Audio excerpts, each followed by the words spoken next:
Today, we're diving into a major political and humanitarian controversy that has been making waves across Europe. Italy's ambitious plan to transfer asylum seekers to Albania has hit a major roadblock. A court ruling has emptied a new migrant hub, and now the legality of the entire plan is in question. For years, European countries have struggled with irregular migration, especially through the Mediterranean.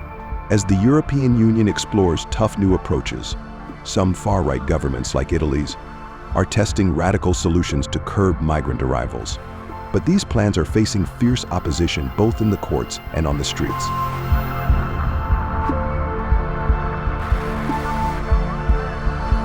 Let's rewind a bit. In October, Italy, led by far-right Prime Minister Giorgia Meloni, struck a controversial deal with Albania. The idea: to send male asylum seekers intercepted at sea to an offshore detention center in Albania while their asylum claims were processed. This hub was meant to process up to 3,000 men each month, keeping them outside the European Union, where processing times and bureaucracy have been overwhelming. Women, children, and vulnerable individuals would still be sent to Italy. But this week, Italy's migration hub in Albania came to a grinding halt. A court in Rome ruled that the remaining 12 asylum seekers still being held in Albania must be transferred back to Italy. The decision cited risks of violence if the migrants were sent back to their home countries, like Egypt and Bangladesh.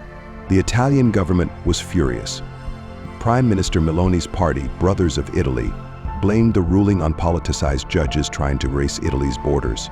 The Interior Minister, Matteo Piantedosi, vowed to appeal the decision and promised to continue pursuing this model, even on a European scale.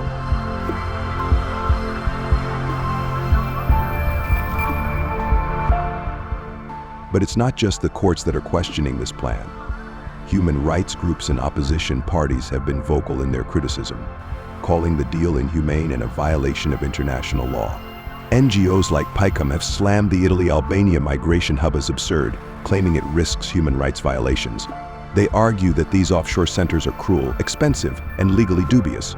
Here's the kicker: Italy has already spent €250,000 transporting just 16 men to Albania on a military vessel. And that's just a fraction of the €1 billion the plan is expected to cost over 5 years.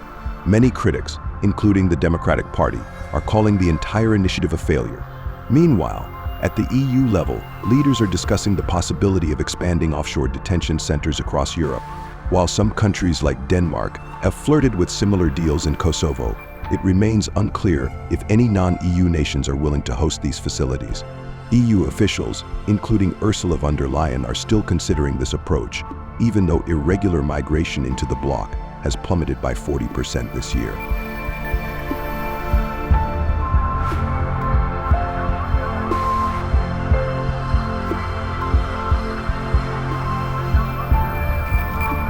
So what's next?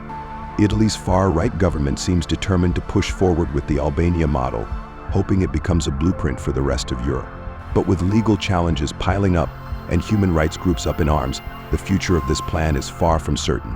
Will the EU continue down this path of outsourcing asylum processing, or will the courts and public backlash derail these plans for good?